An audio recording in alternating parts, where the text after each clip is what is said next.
So I've got one great shortcut to instant success. So I think you've probably had enough of the clickbait, but by the end of the video I will give you some of my own ideas about shortcuts to success.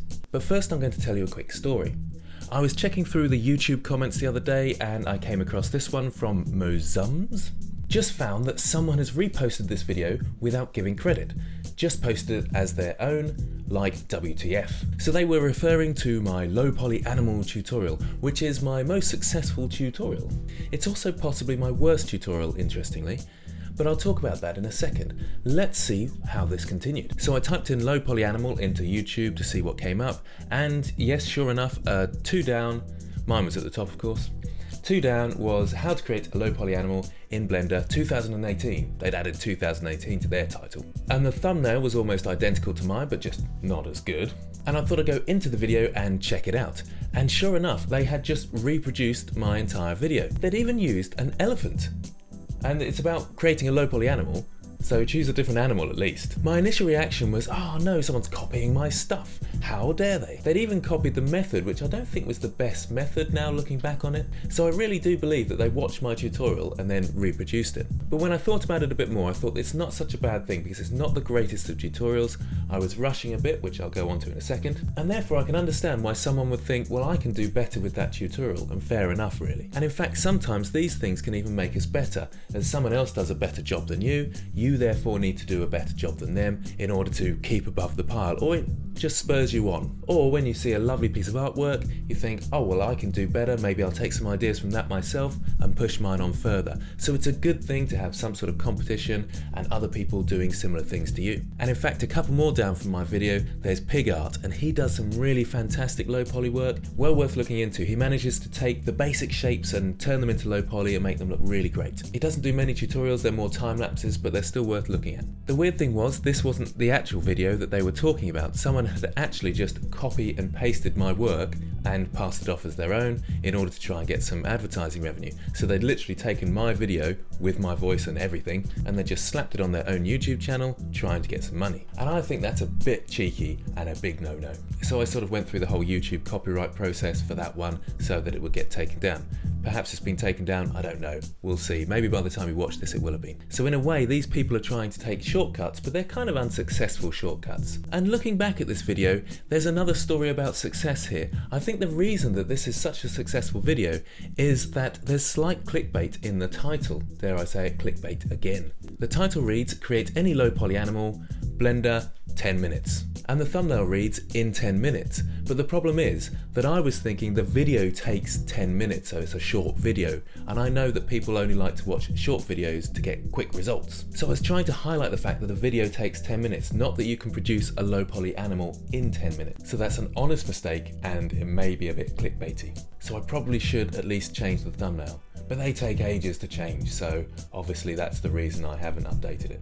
But this makes me think about the culture of the internet and the fact that these videos are successful and others aren't. No one wants to hear that it's going to take you a long time to produce something really good. Loads of the comments I get from this video are complete beginners, completely new to the interface, saying my mirror doesn't work, I can't move around, you're going too quickly, and all these sort of things. And although I do put in the description, this video is not meant for beginners, and I've got other links in there, so I go into more detail about how to add a background image, the mirror, to try and help people, but I don't think people want to read the description. They just want to go on, create that low poly animal in 10 minutes and be done. So in a way, these people are looking for these shortcuts to success. And I do try and simplify everything down to its minute elements to make my tutorials quick, because I know people are kind of like that. They want quick answers. I kind of want quick answers when I go onto the internet and look at tutorials. But in reality, there's not always quick answers and there's not always these shortcuts. Being a digital artist takes time and hard work and a lot of effort. Yes, there may be shortcuts to getting good, but we all know it's about dedication. And I've talked about the 10,000 hour rule before, about becoming a pro. So are there any real shortcuts? Yes, as I've mentioned before, it's the quality of that practice that's important. So in order to reduce that 10,000 hours or take shortcuts, we need quality practice. So although general practice is always going to be good and it's going to chip away at those 10,000 hours, quality practice will increase the rate at which you improve. I would also say whenever you can, take on work that will help you grow as an artist. What I mean by that is don't take on really repetitive stuff that you always do. Of course, that's easy to say because you might be in the position where you have to take on that work and that's just your bread and butter income.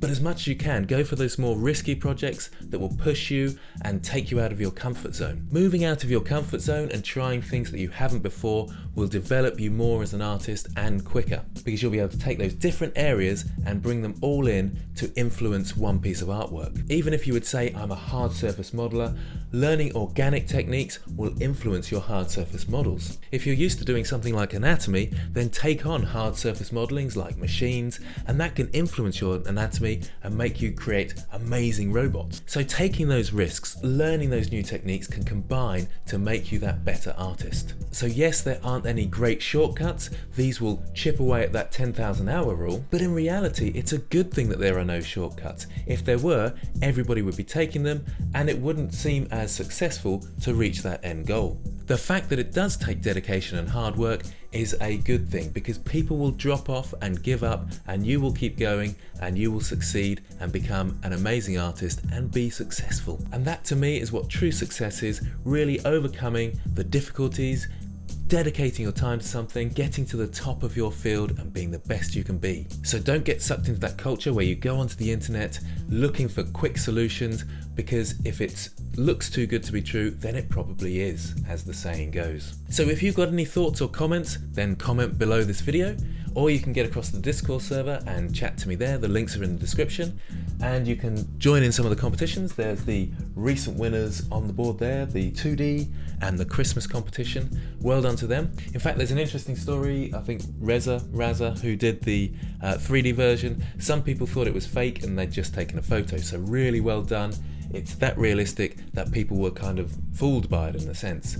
I did actually, just to check, asked him to post me the sort of wireframe, and he did that, and you can see he has actually made it. So really well done. So keep working hard, keep dedicated, and keep having fun. Thanks for watching, and I'll see you next time.